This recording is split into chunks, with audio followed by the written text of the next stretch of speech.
Halo teman-teman kreatif, selamat datang kembali di Raffi Kreatif. Masuk episode 2, semoga teman-teman kreatif selalu sehat dan penuh gairah untuk menjalani setiap harinya. Hari ini kita akan melanjutkan pembahasan soal memahami sepi dalam diri sendiri yang berjudulkan Wajah-Wajah Sepi. Sebelum itu jangan lupa untuk subscribe, like, dan share ke teman-teman kalian yang sepertinya membutuhkan video ini. Dan jangan lupa untuk tonton sampai habis karena mungkin saja video ini bermanfaat bagi teman-teman yang merasakan hal yang sama.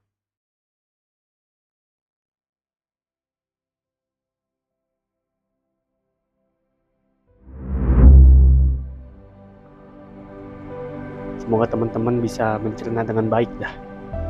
Bisa memahami tentang wajah-wajah sepi sehingga ketika diri sendiri mengalami hal seperti itu atau orang lain mengalami seperti itu, kita bisa paham gitu loh tentang apa yang mereka inginkan dan apa yang kita inginkan. Langsung saja pada intinya pada chapter wajah-wajah sepi. Sepi itu punya banyak tempat untuk mereka hinggapi. Nggak kenal siapapun, yang penting dia menduduki seseorang. Kadang dia muncul perlahan dan kadang muncul tiba-tiba kayak jerawat kulit yang muncul tanpa adanya aba-aba. Yang bahkan kayaknya udah punya alarmnya sendiri gitu loh. Besok kalau ada acara dia tahu waktunya muncul. Masuk dan menduduki suatu tempat tanpa adanya rasa sopan santun, bikin perasaan tuh kayak tiba-tiba jelek, langsung merasakan kekosongan karena ulah si sepi ini.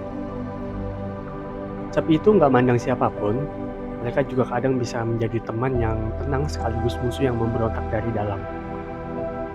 Kita ini benar-benar nggak bisa nebak kapan dia nongol dan kapan dia akan memberontak. Namun yang pasti, dia akan hadir kepada setiap orang dengan caranya sendiri. Nggak bisa diprediksi dan nggak bisa dihadang, namun bisa diobati dan dipahami.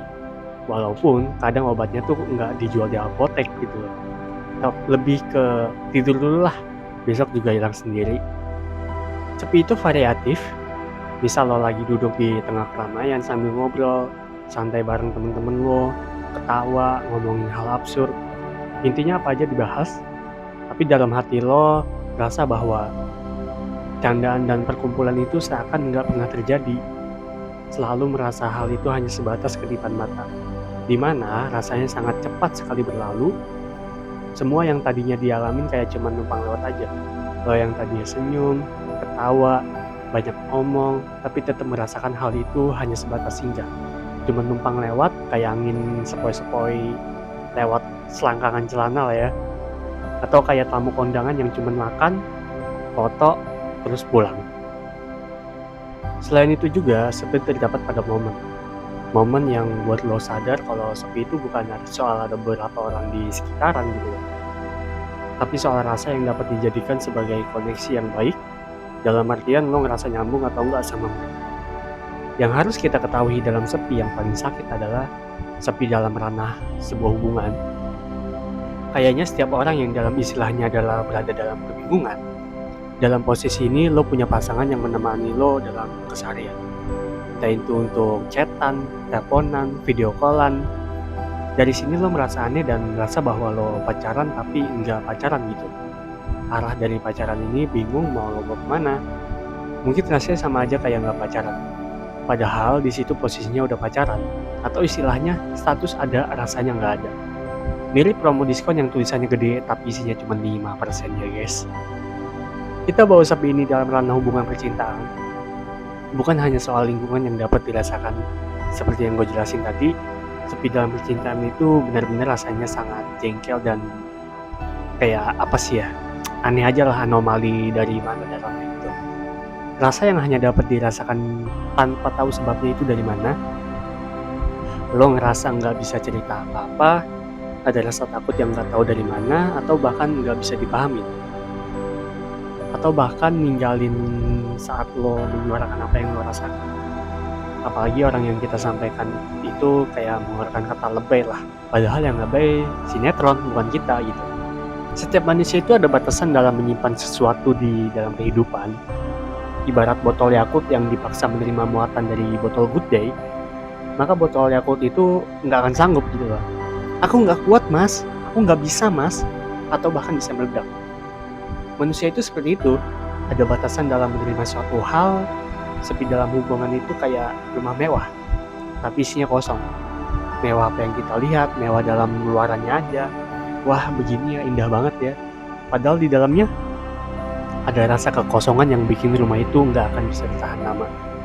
Atau membuat tempat itu nggak bisa bertahan lama karena yaitu luarnya indah, tapi dalamnya kita nggak bisa merasakan apa yang seharusnya sesuai dengan keindahan itu. Nggak bisa merasakan apa itu arti dari pulang sesungguhnya. Kita balik lagi kepada sepi dalam diri sendiri, karena ini poin yang kebanyakan orang atau bahkan gue sendiri ngalamin, adalah sepi dari dalam diri sendiri yang nggak kita tahu itu dari mana gitu kan. Bahkan nggak akan pernah tahu sampai rasa itu hilang dengan sendirinya. Dari pikiran yang nggak tahu berbisik dari mana, dia datang lalu berbisik akan kekosongan, berbisik yang padahal kita sendiri nggak minta bisikan itu, bisikan yang nggak kita pinta tapi mampu melumpuhkan soal perasaan dalam diri. Kita dipaksa menerima bisikan itu, padahal kita sendiri juga bingung bagaimana mencari hijab. Walaupun hanya untuk menemukan sumbernya dari mana. Atau kayak notif WA dari nomor tidak dikenal, muncul terus tapi kita nggak tahu munculnya dari mana. Nomor itu dari mana dan siapa yang ngasih nomor kita. Bisikan itu yang akhirnya mendobrak pikiran bahwa kesepian ini membuat diri menjadi lumpuh, mendobrak pikiran-pikiran yang tadinya nyaman dan sejuk, adem anyem, santuy, chill, akhirnya hancur. Seperti speaker aktif dalam suatu konser, keras suaranya, tapi sepi itu nggak sadar bahwa kita sendiri pun nggak menarik dari bisikannya gitu. Malah dibuat kacau tanpa adanya hal yang jelas. Kita nggak menerima kehadirannya, tapi dia yang memaksa kita untuk menerimanya. Sampai kita capek lah dengan sendirinya gitu. Dari posisi ini, melawan pun rasanya sulit. Karena ketika kita melawan diri sendiri, dalam kehidupan ini gue tersadarkan bahwa melawan pikiran orang lain itu akan jauh lebih mudah dibandingkan gue atau kita melawan pikiran diri sendiri atau melawan diri sendiri. Kita mau pergi sejauh apapun untuk menghindari speaker itu atau masalah itu, ya dia akan tetap menempel pada diri kita kalau kita sendiri nggak tahu gitu loh kapasitas dalam diri sendiri itu sebagaimana mestinya atau semana gitu. Karena memang dia menempel pada isi kepala kita dan mengobrak-abrik pikiran. Jadi itu dia hidup di kepala itu kayak tumor jahat yang secara perlahan akan terus meluas. Pada akhirnya dia menghancurkan diri kita dengan sendirinya atau pada akhirnya kita mampu menaklukkan tumor itu. Terus gue terpikirkan kata bahwa perjuangan itu akan jauh lebih mudah melawan bangsa lain, tapi perjuangan kita itu akan jauh lebih sulit karena melawan bangsa sendiri. Mengapa demikian? Karena pada dasarnya melawan apa yang nggak ada pada diri sendiri itu akan jauh lebih mudah dibandingkan melawan diri sendiri yang padahal kita sendiri bingung arahnya kemana. Paham nggak maksudnya? Jadi kayak ketika kita melawan diri sendiri itu ya sulit gitu loh. Sepi itu bisa menyamar menjadi apapun yang dia mau, bagaikan suatu pasukan yang terlatih dalam melakukan penyamaran yang akan menyusup ke markas musuh secara diam-diam. Mereka mulai menusuk dari dalam dan pada akhirnya akan menguasai tempat. Memberikan perlawanan pun rasanya sangat sulit, karena pasukan atau yang membimbing diri sendiri tidak tahu di mana adanya. Pada akhirnya kita dipaksa untuk menerima sampai mereka pergi dengan sendirinya, tapi dari situ tetap meninggalkan bekas dan luka yang mungkin saja bisa kita bawa sampai ujung kehidupan. Atau kayak bekas lem stiker di motor, dicabut udah tapi tetap ada bayangan, tetap ada bekas-bekas bertak dakinya gitu loh. Sepi punya banyak cara buat tunjukin dirinya. Kita selalu nggak sadar kalau dia juga suka menemani dimanapun dan kapanpun. Apalagi setiap orang pasti punya, dan nggak banyak juga orang yang bisa mengerti bentuk si sepi. Walaupun sepi itu bukan berbentuk ya, tapi dapat dirasakan. Tapi sepi juga unik. Dia punya caranya sendiri dan punya rasanya sendiri. Nggak bisa diterka hadirnya seperti apa. Yang pasti hanya orang yang punya sepi yang bisa memahaminya.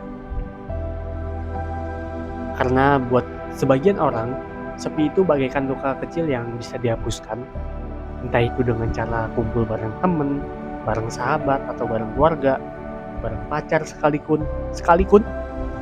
Tapi buat sebagian orang juga nggak bisa menyingkirkan si sepi itu. Luka lama yang tertanam, yang udah menjadi bagian dari kehidupan, nggak bisa sembuh hanya dalam obrolan semalam. Posisi ini kayak sulit sekali dipahami, bahkan orang lain pun sulit untuk memahaminya gitu. Diri sendiri pun bingung gimana diri orang lain. Apakah kita sedang kesepian? Apakah kita sedang butuh orang untuk membantu menghapus sepi itu? Kadang kita pun bingung, gue butuh ditemenin atau gue cuma butuh makan enak. Itu yang kita nggak tahu. Ketika kita berbicara atau curhat dengan orang terdekat, kita nggak bisa memaksa orang itu paham soal diri kita. Karena sifat sepi itu variatif. Nggak bisa meminta saran dari orang yang nggak paham soal kita sendiri. Ketika kita menyuarakan apa yang kita rasakan, mereka hanya berkata, ya udahlah, gak usah terlalu dipikirin, besok kita nonton aja. Atau besok kita shopping aja deh. Nggak ada yang bisa disalahkan soal menyuarakan dan penerimaan. Maksudnya kita nggak bisa berekspektasi kepada orang yang nggak paham soal sepi kita itu seperti apa. Yang menjadi pilihan adalah bagaimana cara kita memahami diri sendiri, menyalurkan emosi dengan baik sampai otak kita terbiasa menerima, sampai pada akhirnya kering dengan sendirinya. Pada hakikatnya, tentang memahami wajah-wajah sepi itu tidaklah mudah, juga berarti bukan nggak bisa untuk dihilangkan. Kita nggak bisa dengan mudah untuk menyimpulkan dari mana datangnya, dipaksa untuk mencari tahu sendiri sumbernya dari mana. Yang harus digarisbawahi adalah kita nggak bisa juga untuk meminta orang memahami soal sepi yang ada pada diri kita. Karena sepi-sepi setiap orang itu punya kadarnya masing-masing. Kita tidak bisa berekspektasi soal pemberian dan penerimaan tentang seseorang. Apa yang kita sampaikan, ya udah kita siap untuk menerima pendapat orang itu. Diri sendiri yang harus memastikan antara sepi dari diri kita dan sepi orang lain itu tidak bertabrakan, agar tidak terjadi pertikaian yang akan menjadikan kedua pilar saling memberontak dan meledak, bahkan sampai titik hancuran. Pada akhirnya, sepi itu bukan soal diri sendiri atau bersama, tapi soal rasa. Soal rasa yang diri sendiri pun belum tentu paham harus ditangani bagaimana. Sepi juga punya caranya masing-masing, tinggal bagaimana kita mengalirkan dan beradaptasi dengan sepi itu sendiri. Karena hal tidak bisa dipaksakan. Suatu hal atau segala macamnya itu tidak bisa dipaksakan, tapi harus dibiasakan. Jadi mari kita mulai memahami kenapa kita takut akan sepi, memahami lebih dalam tentang diri kita, tentang apa yang membuat kita itu menjadi lemah, tentang apa yang membuat kita itu menjadi kuat. Kita harus memahami sisi red flag-nya kita harus memahami sisi green flag-nya kita, dan kapan kita akan mulai redup, dan kapan kita akan mulai terang. Mungkin itu saja untuk mengenal wajah-wajah sepi, atau cerita singkat dari wajah-wajah sepi dalam series episode 2 ini. Diharapkan teman-teman paham dan mampu mencerna tulisan gua atau omongan gua yang agak terlalu gitu lah ya. Mungkin itu saja yang dapat kita sampaikan. Jangan lupa untuk subscribe, like, share, dan komennya teman-teman. Terima kasih sudah menonton sampai habis. Semoga teman-teman kreatif selalu dalam keadaan bahagia dan selalu dalam keadaan yang fit untuk memulai hari-hari. Sampai jumpa di next video. Salam Ravioli.